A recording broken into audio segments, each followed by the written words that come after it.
নমস্কার বন্ধুরা, আজকের আইএসএল এর গুরুত্বপূর্ণ ম্যাচে নামছে মোহনবাগান সুপার জায়ান্ট। এই ম্যাচটা জওহরলাল নেহরু স্টেডিয়ামে হবে বিকেল 5টার সময় পাঞ্জাব এফসির বিরুদ্ধে।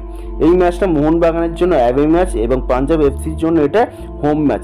এই ম্যাচ থেকে সম্পূর্ণ 3 পয়েন্ট পেতে মরিয়া মোহনবাগান সুপার জায়ান্ট। তার কারণ আইএসএল এর লিগ শিল্ড জয়ের রেসে থাকার জন্য মোহনবাগানকে এই ম্যাচ থেকে সম্পূর্ণ 3 পয়েন্ট পেতে হবে আজকে।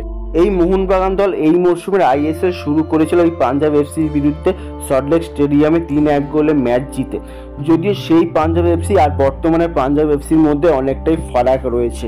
তখনকার পাঞ্জাব এফসি ছিল আইএসএল এর প্রথম ম্যাচ তাদের মোহনবাগান সুপার জায়ান্টের বিরুদ্ধে। তার আগে তারা আই লিগ খেলেছিল এবং আই লিগ চ্যাম্পিয়ন হয়ে তারা আইএসএল এসেছিল। তাই বর্তমানে পাঞ্জাব এফসি অনেকটাই শক্তিশালী প্রথম ম্যাচের নিরিখে, যার ফলে মোহনবাগানের জন্য কিছুটা হলেও চাপ রয়েছে।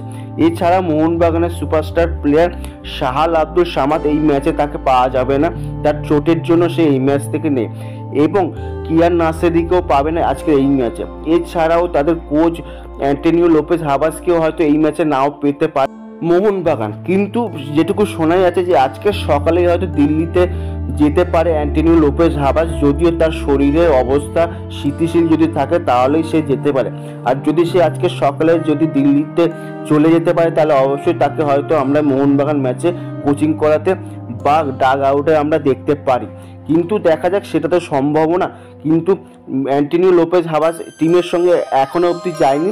যদি গিয়ে থাকে তাহলে অবশ্যই আমরা পাঞ্জাব এফসির বিরুদ্ধে ডাগ আউটে আমরা অ্যান্টনিও লোপেজ হাবাসকে দেখতে পারি।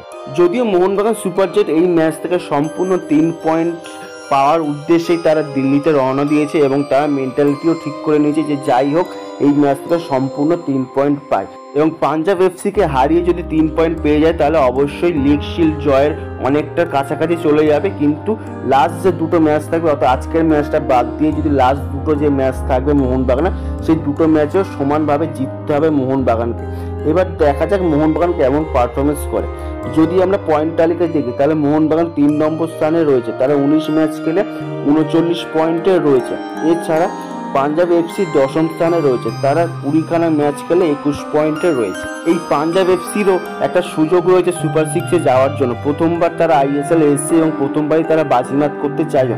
তাই পাঞ্জাব এফসি এই মোহনবাগানকে হারাতে চাইবে ঘরের মাঠে। এবার দেখা যাক কতটা সফল হয় এই পাঞ্জাব এফসি মোহনবাগানকে হারাতে। তার কারণ ধারে ভারে বাজেটে এবং ওয়েটে সব দিক দিয়ে মোহনবাগান সুপার জায়ান্ট অনেকটাই এগিয়ে রয়েছে এই পাঞ্জাবের বিরুদ্ধে। এবার দেখা যাক সেই ওয়েট কন্ট্রোল করে পাঞ্জাব এফসি কি মোহনবাগানকে হারাতে পারে তাদের ঘরের মাঠে, সেটাই এখন দেখার বিষয়। তোমরা অবশ্যই কমেন্ট করে জানাও মোহনবাগানকে আজকে পাঞ্জাব এফসির বিরুদ্ধে জিততে পারবে বা 3 পয়েন্ট পাবে। তোমরা অবশ্যই কমেন্ট করে জানো। এই ভিডিওটা এই পর্যন্ত। যদি ভালো লেগে থাকে তাহলে অবশ্যই লাইক, শেয়ার এবং কমেন্ট করো এবং অবশ্যই চ্যানেলটিকে সাবস্ক্রাইব করো।